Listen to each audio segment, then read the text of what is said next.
What is going on, guys? Welcome back to another Epic 7 patch notes update. It is Wednesday early morning down here, and let's go and hop into how we were all wrong of what was going to happen in the patch notes. So you guys can see here, it is not a Ken rate up banner. We have another new hero, so that is 3 banners in a row with new heroes. Now, they are not time-limited heroes. Bellona will be in the regular pool, but it is a new hero and new artifact nonetheless. So I'm not going to play her video just because we have a lot of the information to go through in the patch notes. I don't want to take up, about 2 minutes to just play her skills. You guys can go to, I will leave the Stove website in the description below, so you guys can actually come here and you guys can play this video if you guys want to. But let's go into her skills. So she is going to be an Earth hero. So finally, at least Smilegate has listened and have not given us another freaking Ice hero. So we're going to have an Earth hero. So let's go over her skills. So she has a focus ability. I believe that Yuna, if I'm not mistaken, has a similar mechanic that works with her ultimate. But here we go. So she attacks an enemy with a fan, dealing damage proportional to the enemy's max health. So that works similar to poison stats. So that's actually crazy good for enemies that have a lot of health. So if the caster's stacked focus is 5 or more, lose all focus and activate Razor Wind Fan. So Razor Wind Fan is our ultimate. So basically, if I believe you go into your ultimate after you do your single attack, so it's kind of similar to Sez's skill 1, where if the enemies were half health, you would do his AoE attack. So that's actually pretty awesome, and every one of her skills does give you at least 1 focus. So that is really awesome. So let's go into skill 2. This is the one that's going to be awakened. So it is going to be a 3-turn cooldown, and we're going to go over just the awakening ability, because the minute you pull her, as long as the shrine, the ruin elemental is up, you guys are going to awaken her very easily. So it's going to be an AoE attack, attacks all enemies, and damage dealt increases with more enemies, grants the caster immunity for 1 turn. So that's a pretty cool utility ability. She's definitely going to be a based AoE unit, because every one of her skills, you can say even her skill 1 technically can go into an AoE with how Windbreak Fan works into Razor Wind Fan. So she is going to be crazy good for, if you guys are farming for 9 on world mode, she's going to be crazy good for that. She's going to be crazy good for Banshees, obviously. I see she's going to probably be, semi-useful in raids because she gives herself immunity on her skill 2. So I feel she's going to be a pretty cool utility character. As far as ranking where she's going to go up on the tier list, is she going to be a 9-0 character or an 8 character? Time will tell, but her kit's very interesting. Since she is going to the general pool, I don't feel she's going to be an absolute needed. That you have to whale for her, but pretty cool if you can get her, in 20 summons or so. But anyway, skill 3 is going to be attacks all enemies, creating a powerful gust of wind with a 65% chance to decrease defense for 2 turns. Effect chance increases by 20% when Razor Wind is triggered by Wind Fan. So basically, if you're using this from your skill 1, you basically are going to get an 85% or a 85% chance to defense break all enemies. But the fact that it's all enemies makes this insanely good, especially for things like raid, things like that. Ken was, to my knowledge, Moonlight Ken was the only other character in the game that actually could defense break all enemies. So she's going to be a very good farmer. She's going to be good for Banshee, and then she's going to be even possibly semi even useful for golems. Just because you could armor break the shield barrier and healer and golem as well. So I feel she's going to be crazy good. She's also going to be pretty useful in PvP, since most PvP comps are a lot of water units with Sez and DN and Kisei now. So pretty cool unit. I'm actually impressed with it. I feel she's not overpowered and she's not irrelevant. So I think she's kind of in the middle. She's got her uses and she's pretty cool. So the other artifact, really simple. It just deals extra damage to ice elements. So it's only going to be useful probably on your Earth characters, and it's a Ranger exclusive. So probably just on this unit in Silk are where you're going to see this artifact be used. And only in specific dungeons as well. So, you're not going to bring this into raids. You could bring this for Banshees is really good. Or, for possibly, I don't know if there's going to be another solo ice elemental, dungeon to where, you're going to want to bring this artifact. But I definitely would not go crazy trying to get this or Bellona, to be honest. I feel like have your show guys have a cutoff and then do that. But she is going to come with a side story. Her side story, we're going to go into here of what you guys are going to get the lost accessory, which are going to be the currency you guys will exchange. So here we're going to get the epic catalyst is going to be Dragon's Wrath. The cursed ashes and slime jelly are going to be the regular catalyst. So you can get 2 of the epics and 4 each of the regulars. You can get a Mulgore seed, which is, we always need those. A Giga Phantasm 3 level 22 to level 60 accessory chests. An epic life ruin, a greater life ruin, 3 of those. You're going to get a total of 5 bookmarks from the shop. Or, sorry, 15 bookmarks. 3 times you can get the 5 bookmark a lot, and then you're going to be able to get 1 greater artifact charm and 3 lesser artifact charm.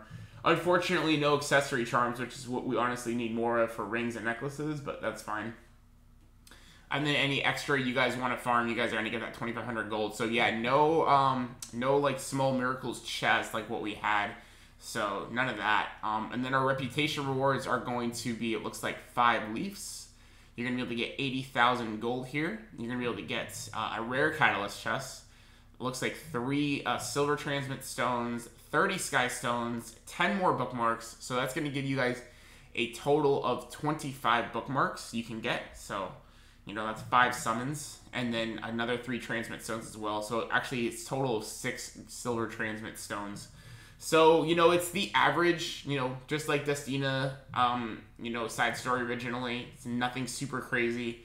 But, you definitely should do it between that and clearing on world and normal mode of getting all the sky stones from there. Keep in mind, it's going to be probably 15 sky stones per stage. So that's going to be 15 sky stones times 10, and then you times that by 2. So pretty awesome nonetheless. But this is actually the big thing I want to talk about in the update. So we now have a use besides just leveling up artifacts, which I wish if we would have known this, I would have just saved up all my artifacts, but you can't have foresight of what they're going to do potentially in the game. But basically it's going to be kind of like a selling exchange shop for this new material called Powder of Knowledge. So how it's going to work, if you guys look here, this is the graph that they made us for every 3-star, 4-star, and 5-star gacha only artifacts. So that does not include anything that you guys it is farmable. So no, you can't use small miracles, you can't use the ranger one that we had before, so on and so forth. But what you can do is any 3 stars that you get, even if they're ones you've already limit broken, you can sell these in the transmit stone shop, which you're going to get both gold and the powder from. So you guys see here, you're showing he's getting 11 of the powders and then 10,500 gold.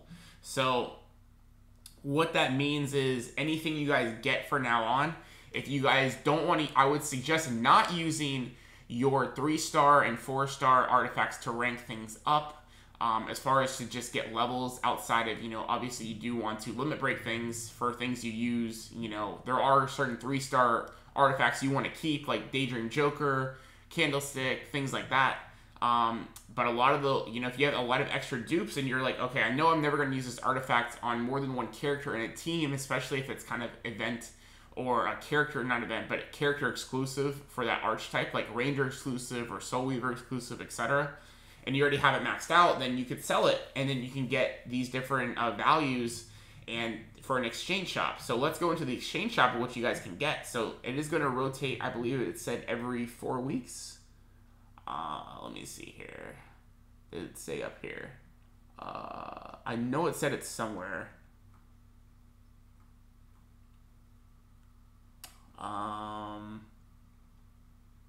Okay, these items will change after the update.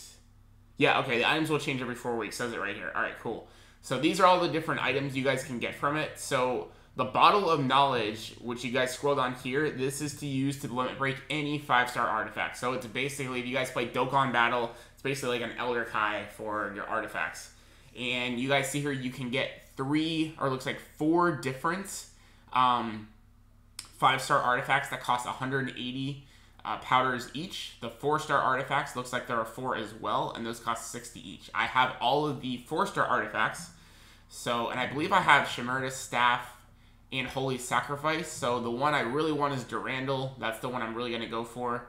And then you can only get the 1 bottle of knowledge every 4 weeks. So definitely save those guys. You know, you may want to use those on your twins or your Sigurd sites, you know, things like that, or your Celestines, you know, artifacts on characters you use all the time. So, you know, keep in mind, you know, use those conservatively. But this is pretty awesome that we are getting another, you know, use out of selling artifacts as opposed to just getting gold or to just, you know, use them to rank up other artifacts. So that's really awesome. So if you guys are still on that quest to get more and more silver transmit stones, only use your 2-star and 1-star artifacts that you guys get from friend summonings. Don't feed in your 3-star artifacts. Sell them for these coins. Even if you have all these artifacts and you get your 1 bottle, you know, you could still get dupes to rank them up. Or you could just save them for the next rotation that we'll have in 4 weeks after this drops. So keep that in mind. So real quick, let's go over the raid and bug fixes for the Labyrinth. So now they're increasing the drop rate of each boss's exclusive equipment item by 20%. So that means probably you're not going to have as much chance to get Galaxy bookmark drops. Non-exclusive normal Labyrinth equipment rare hero grade will no longer drop after defeating a boss. I would assume that will include mini bosses. So I would assume going forward that means you're guaranteed to at least get a heroic material from the mini bosses. We'll have to see if they only meant for the regular main bosses or if that includes... Actually, you know, they're called elites, so I would assume actually it is only for the main bosses at the 4 corners or the queen. And then instead of original Labyrinth equipment, players now have the chance to receive 1 coronation souvenir. Okay. Instead of the original... Okay. Instead of the original Labyrinth equipment, players now have a chance to receive... Okay. So, does that mean from regular drops, you can get a coronation souvenir? Really? That's going to be interesting to test. If you guys know for sure of how this is worded, if this means that every single drop from regular enemies, you have a chance to get the souvenirs, that's actually really good. That actually doesn't make me as salty that they increased the chest to 4 as opposed to 2, because they doubled it on one of the updates a couple weeks ago. That's actually really good. All right, and then on Hell difficulty, now only necklaces and rings, greater Labyrinth weapons, helms, armors, boots, rare hero grade will no longer drop when defeating a boss. Now only necklaces and rings. Okay, so I would assume for bosses only, you're going to get rings and necklaces, which is good. General defeating a monster, either difficulty, all items now display as ancient coins, gold, raid level exclusive. The item contained in the sap covered item will be revealed in the results below. Okay. And they have added Nightmare Mask, Heart of Hypocrisy, and Azuminous Fighter Necklace to the shop. So actually, I believe Nightmare Mask, that is those are epics. So you can actually get for 3 of the souvenirs in the normal difficulty, you can actually get the epic catalyst. That's pretty cool, actually. So you may want to invest in those if you guys have units that you need these epic catalysts for. And then they have added the Fighter's Necklace for 10 of the exchange material for Hell mode, which I'm not on Hell mode yet, so that's not relevant. And then they have decreased the health of his enemy's hunters that before the boss in the first area have been reduced by 20%. They've updated the skills, so you guys can read that. And the attack of the elite monsters shown in both difficulties have been reduced by 20%, and their health has been decreased by 10%. So they have made the raid already easier, so that's interesting. Apparently it has been too hard, because I saw even K Gaming was struggling. He just today posted a video. It took him 15 different tries to beat the first boss in Hell mode, so definitely is hard. And then there's a close-up function that's been added. This is pretty cool. I think this is going to be useful for us YouTubers and content creators, because it looks like it's going to be easier for us to like cut out characters when we want to make our thumbnails and stuff like that. So pretty cool UI fixes. And then there's other hero bug fixes you guys can read about. But anyway, guys, that is going to be the update for today. Hope you guys all enjoy. Actually, there is one more small thing. There is an artifact pack right here, guys. This is what you guys get. I think it's not going to be worth it because I know for a fact it's probably going to be $30 or more. Now, if this is $20, potentially there could be value. because if you get even one 5-star artifact for 20 bucks, that's pretty good if it's one that you are really hunting for. You are getting 300,000 gold and 800 sky stones, so that's almost enough, you know, close to a multi-summon. But, you know, if this is not $20 or under, I would say it's a hard skip. And even then, it's still, like, very questionable if you guys want to get that. And you can get the pack 3 times, so yeah, it better be like 20 bucks or under. If it's 30 bucks, then hell no, pass. But anyway, guys, hope you guys all enjoyed today's update video. If you guys did enjoy it, leave a like down below. Comment down below what you guys think of the update. It's not a crazy update, but it is a cool update, some more progression. You know, always great to get a new side story.